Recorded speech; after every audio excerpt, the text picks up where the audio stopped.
What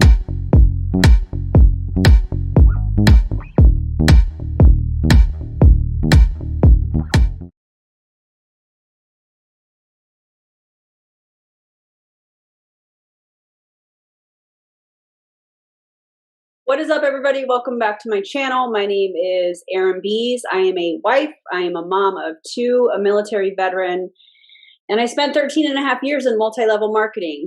I am grateful to have healed my way out of that. And now I am an advocate and really trying to get education out through sharing my story, my experiences, and the experiences of others. And, helping people either not join an MLM or get out of their MLM.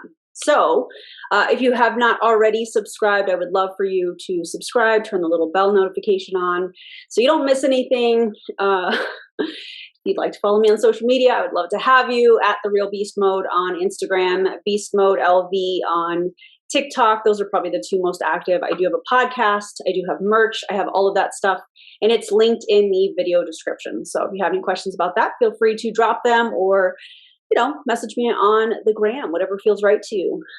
Today, we're going to talk about cognitive dissonance, because if you saw the thumbnail to this, you were probably like, whoa. But when I found anti-MLM content, which actually was on TikTok, I was angry. I was really, really mad, right? It's kind of hard to describe, but ultimately the reason I'm even doing this video is because I want people that are in an MLM to be aware that this is how that shows up. So let's first start with defining even what cognitive dissonance is. And I looked this up. According to Oxford dictionaries, it is the state of having inconsistent thoughts, beliefs, or attitudes, especially as relating to behavioral decisions and attitude change. Now, what does that mean in the world of multi-level marketing? Well, for me, it felt like I had to defend what I was doing. And even though that little voice in the back of my head was like, hey, this doesn't feel right. Something is wrong here. My thoughts, my beliefs, and my attitude towards MLM after 13 and a half years was saying something's wrong. And so I wanted to kind of highlight how this all kind of played out, because I think it's very, very important for everybody to be aware of how this shows up. After 13 and a half years, after spending any period of time in any multi-level marketing company, there's going to be a certain amount of conditioning that happens. It is what it is, right? That's how they control. And if you, in my opinion, if you are wanting to dive into how the control happens, you can look up the bite model. I'll also link that in the description of this video so you can check that out. There's a cool kind of quiz that you can take, which is really interesting. Yeah, so you can check that out. Here's how this all kind of started for me. So in 2020, and I know you guys have probably heard some of my story, maybe some of you have not, because we got some new people hanging out here, which is really exciting. And so in 2020, that was when I really started to question what and how we were building in our multi-level marketing company. And I didn't want to recruit. I didn't want to recruit anymore. I didn't want to bring people into the business. And at the time, I didn't understand why. But I also knew that most of the people that I was recruiting were not successful. I now know that it's because of the business model. I now know that the majority of people in Pruvit make just over $11 for the year. Now I understand it. At the time, it was kind of like a little whisper. It was a little whisper. It was a little pause, a little hesitation. And I just didn't want to recruit anybody anymore. I didn't want to do any of that. And I started to question everything. The training I was doing, the amount of hours that I was dedicating to building my business. I was working in a lot of you have probably heard me talk about this, but I was working about 14 hours a day. I was, my kids were doing their own thing, and I had massive guilt when it came to me being tired or needing to do something with my family or wanting to do something with my family and then feeling super behind, or wanting to, have hobbies and things outside of the MLM or hang out with people outside of the MLM. There's massive guilt. And so it was like a little whisper, but it wasn't, it was, Roberta Blevins talks about this a lot. It was kind of like a little crack. And so all of 2020, it was me questioning what any of this meant. I'm a strong believer, and I don't know if you guys are too, but let me know in the comments if you are. I think that you heal your way out of relationships. I think you heal your way out of certain scenarios. And so in 2020, I really was focusing on me. I was focusing what I wanted, how I wanted to feel. I was focusing on, all of the feelings that this chaotic situation of being in a multi-level marketing company, several multi-level marketing companies over the last 13 and a half years, the chaos kind of masked it. And so I just focused on me, and I just sat in stillness and lots of meditation, lots of journaling, lots of just quiet, and asking myself how I felt. And it was really scary.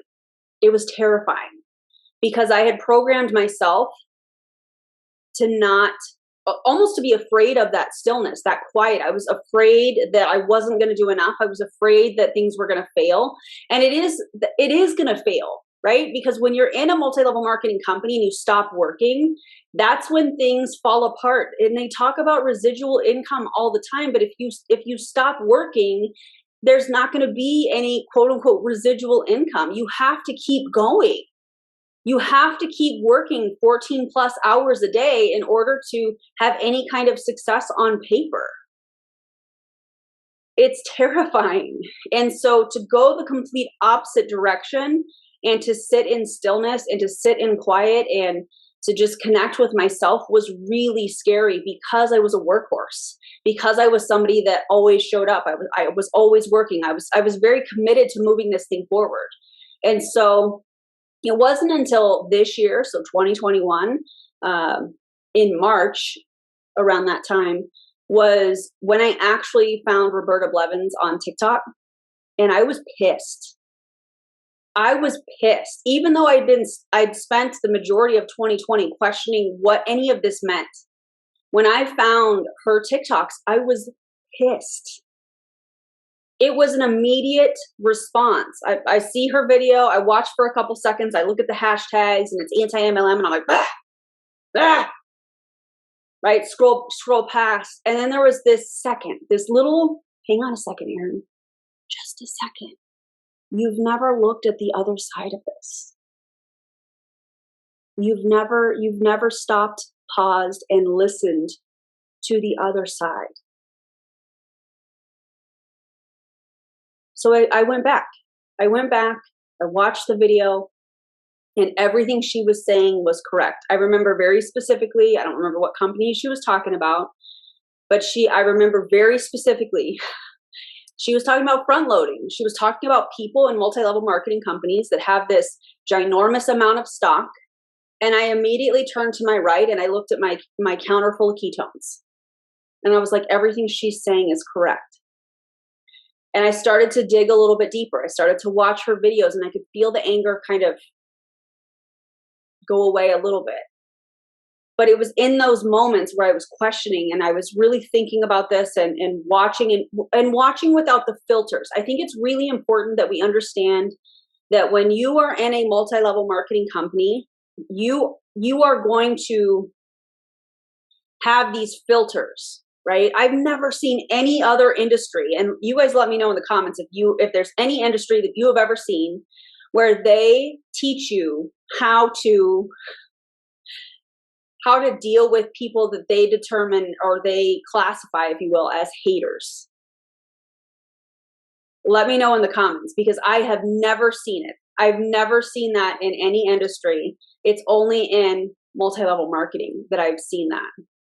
And so I was programmed to have that reaction, to not look at it. I was programmed to be angry. I was programmed to immediately go, ah, and move forward. I was programmed to defend what I was doing. And for the majority of the time I was in multi-level marketing, I really did feel like I was helping people. I really did feel like I was helping people with, I mean, we can go all the way back to slumber parties. I thought I was helping people with their relationships. Same with pure romance. When I was in Arbonne, when I was in Modere, when I was in Pruvit, I thought I was helping people with their health and wellness journey. I believed in it. And cognitive dissonance for me showed up in that moment where I chose to go back and really listen to Roberta's TikToks. And one of the things that I love the most is how compassionate she is. She was so compassionate, answering questions and, talking about front loading and talking about, being a 1099 employee and, or contracted employee and the taxes and the time that you spend building a business. And I couldn't deny any of it. I didn't know that I was feeling all of this until I saw that. And it was like everything just came to the surface. Like it had been sitting there just hanging out. And it was like I'd spent all this time on me and reconnecting with myself and my family and my time and my energy and my creativity in 2020. And it was like all of a sudden it kind of came to a head in 2021. And I went, oh my God, this is why. This is why I was feeling the way that I was. This is why I was physically getting sick after I was attending trainings on a Zoom. I was physically getting sick. My stomach physically was revolting. I just had to swallow because I remember what that felt like. And these are all little ways that cognitive dissonance shows up for people. And maybe it's a little bit different. And if you've been in an MLM and you can look back and remember those things, put them in the comments, because I really want this video to be about awareness and how that shows up. It could be anger. For me, it was absolutely anger. I was angry at so many people. I was angry at Roberta. I was angry at the anti-MLM community.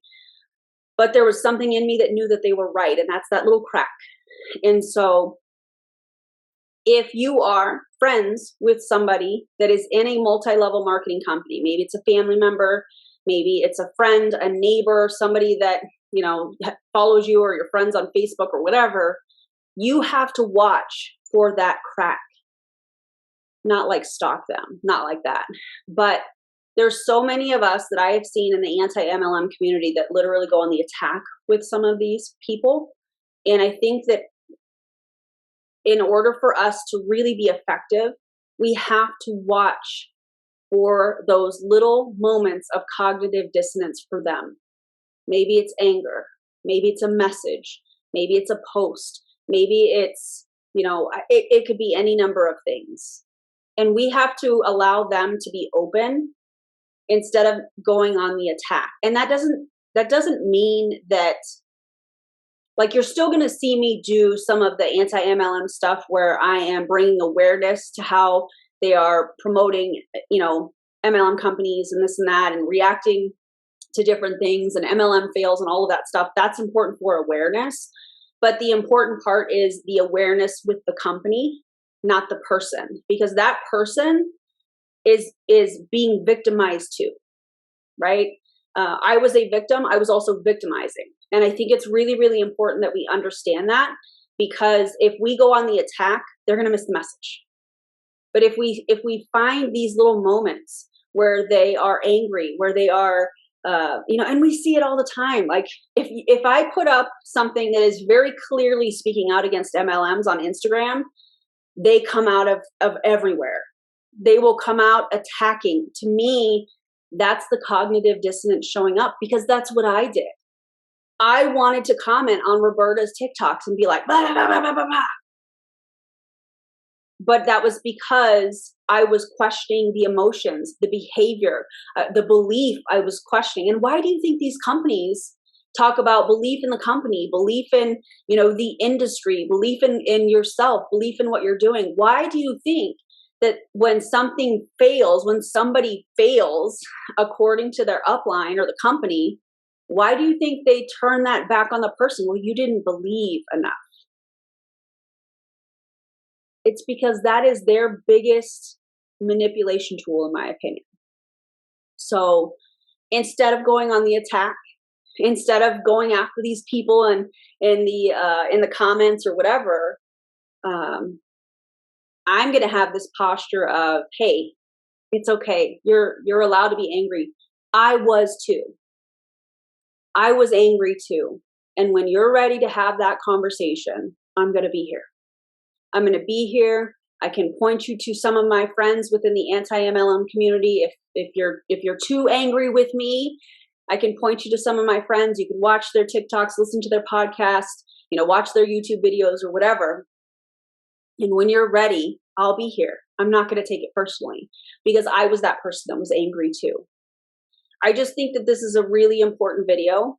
I've been doing or wanting to do a lot more videos that are resources for people that are in multi-level marketing, and you and I together can help kind of get this message out. So the last couple of videos, this one included, are really meant for people that are in multi-level marketing companies that want to quietly watch that aren't ready to publicly comment or that type of thing. So that's what this video is all about. I was angry too. I was really, really, really mad. And that is exactly how cognitive dissonance shows up. Anger. I was sad. There was this mourning stage where I was like, God, I was hurting people. Even though that wasn't my intentions. I never intended to hurt anybody. I really genuinely thought that I was helping people. But when you really look at an over 99% fail rate within the industry, and people are coming to you because they need that extra money, you're bringing them in, and only 1% are going to win, less than 1%. That is a model designed to hurt people. So that was really hard for me to process. That was really hard for me to face, that I was hurting people just by participating in it. And if you are that person that was a part of my team, if you are that person that worked with me in any of these companies and I hurt you, I am sorry. I am sorry that I hurt you. And I hope that by me speaking up, it's attempting to right some of these wrongs. So there you have it. Cognitive dissonance. I know that this is a little bit like the vibe of this video is very, very different, but I just really felt like I needed to get this out. I needed to talk to you guys about this because this needs to be a resource for people that are 1 foot in, 1 foot out, as my friend Dre says all the time. He was 1 foot in, 1 foot out. It's really important that we have resources for these people on how to get out. How does this show up? How do you question what's going on? And it could be something as simple as you don't have any desire to get on the training calls anymore. You don't want to be in the chats. You are sick and tired. You're just tired. You're tired of the guilt. You're tired of, breaking even or even, losing money. The new flavor, the new product, the new whatever comes out, and the money that you made on your monthly commission, your monthly bonus, if you will, you're now spending to get the new product. Like you're working for free. And if that's you, if you're in a multi-level marketing company, you're feeling this way, I want to encourage you to just do a profit and loss statement. Just do it for this year. Do it for the last few months. Do it for the last 6 months and put it down on black and white paper. On black and white on paper. That sounds weird. You know what I'm saying? Because for me, when my accountant called me earlier this year after we did our taxes and was like, yeah, you made $10,000 net.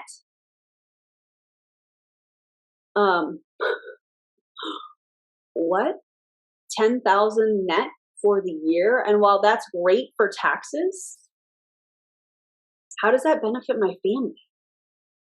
When the majority of people join a multi-level marketing company to make extra money for their family.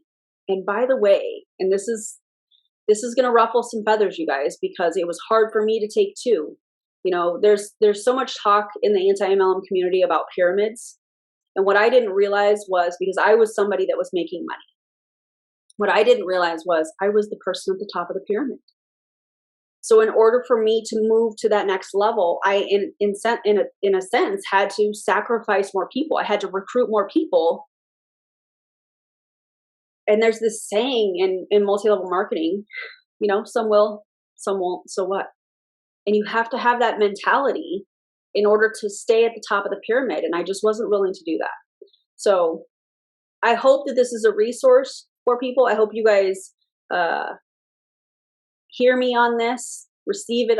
Even if you're mad at me, that's okay. That's okay. I was mad too. But I need this to get out there to the people that are ready to get out of their multi-level marketing company. That may look like you need to, message customer service and cancel your account, or cancel your smart ship, remove your card from the account. And if you need help, please reach out to me on Instagram. I'm always here. Even if you just want to have a conversation about this quietly, I don't blast any of that out. I don't think that's not what this is about. This is about helping you heal your way out of some of the relationships and the business practices that have been ingrained in you. So anyways, thank you guys for watching. I hope this helps. If you love this video, if you just felt what I was saying, you feel free to give me a thumbs up, drop your comments below. I do love the interaction. Follow me on all the social media stuff, and I'll see you guys on the next video. Bye, friends.